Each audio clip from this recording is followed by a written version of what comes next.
3 décembre. Oui, cela fera maintenant une journée que Jack Portaport n'avait jamais parlé dans tout son village. Alors que le 1er décembre, tout le monde le regardait mal parce qu'il faisait de même. Ici, la veille, il n'a juste tout simplement pas parlé. Maintenant, il s'y remet. Et il remarque justement que selon les personnes, il parle beaucoup ou non. Il remarque ainsi qu'il peut faire comprendre que c'était une boutade. Sur certaines personnes, ça marche, la plupart. D'autres sont quand même sceptiques. Mais il arrive plus ou moins quand même à récupérer sa popularité d'antan. Et quand je dis d'antan, c'était juste avant la veille.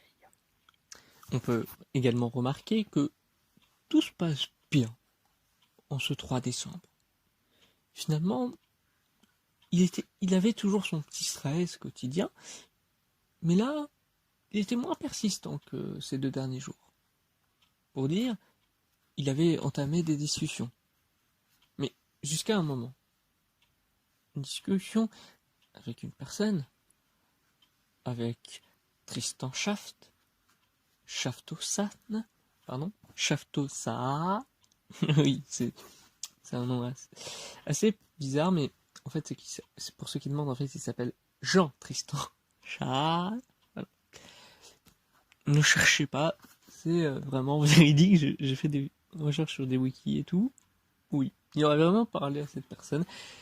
Et cette personne avec qui il a discuté, sachez que ça aurait été très perturbant. Oui, mais genre vraiment. Pour vous expliquer, en gros, les discussions qu'il a eues avec cette personne, ça semblait normal. Mais il disait beaucoup tu. Pas comme tu es, mais tu. Il parle de lui. Et justement, avec cette répétition volontaire et d'autres mots, ça en devenait justement morbide.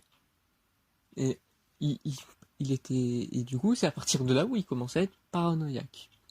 Il parlait à beaucoup de monde, mais il avait l'impression qu'il y avait des messages codés et tout que les gens faisaient pour lui dire on veut te buter. Et ça l'a pas du tout rassuré dans sa psychose qu'il a depuis quelque temps.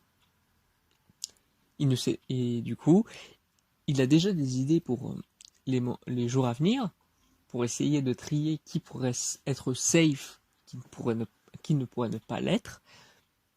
Mais aujourd'hui, ça s'était bien passé jusqu'à cette discussion avec Jean Tristan.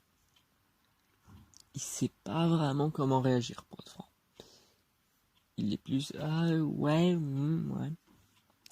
Mais ça ne l'empêchera pas de pouvoir discuter avec sa famille, qui reprend plaisir de lui parler et lui demander ce qui n'allait pas hier, comme tout le village finalement. Mais il prévenait que c'était un petit coup stress et qu'il avait un problème et qu'il ne pouvait plus parler. Ça ne sortait juste pas.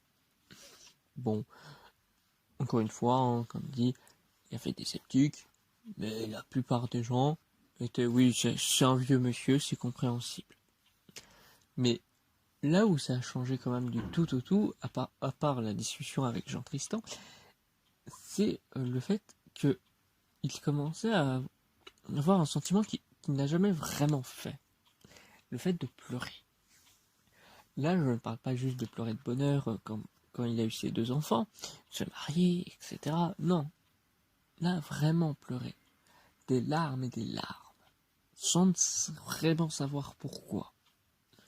Il s'est souvent questionné sur lui-même, mais pas vraiment de réponse.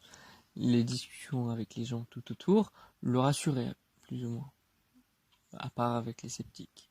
Mais, en vrai, avec sa nouvelle croyance, il pouvait quand même se remettre à discuter avec Dieu, et se répand en s'excusant de ne pas avoir discuté la veille, une fois encore.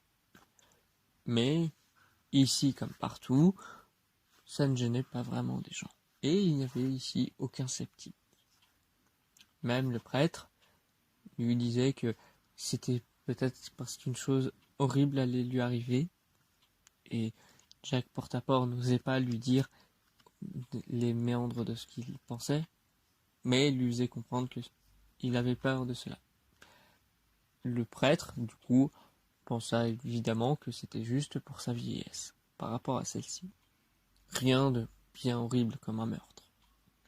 Et il lui fit comprendre quand même qu'il ne pensait pas que ça allait être de cause naturelle. Même s'il se rappela juste après que même si c'était un meurtre, pour le prêtre, c'est une cause naturelle, des déviances humaines. Ça ne l'empêcha pas, pourtant, au final, d'avoir pu discuter avec Dieu et avoir un petit passement au cœur une nouvelle fois. Parce qu'il était dans l'église et minuit venait de sonner. Nous étions enfin, du coup, le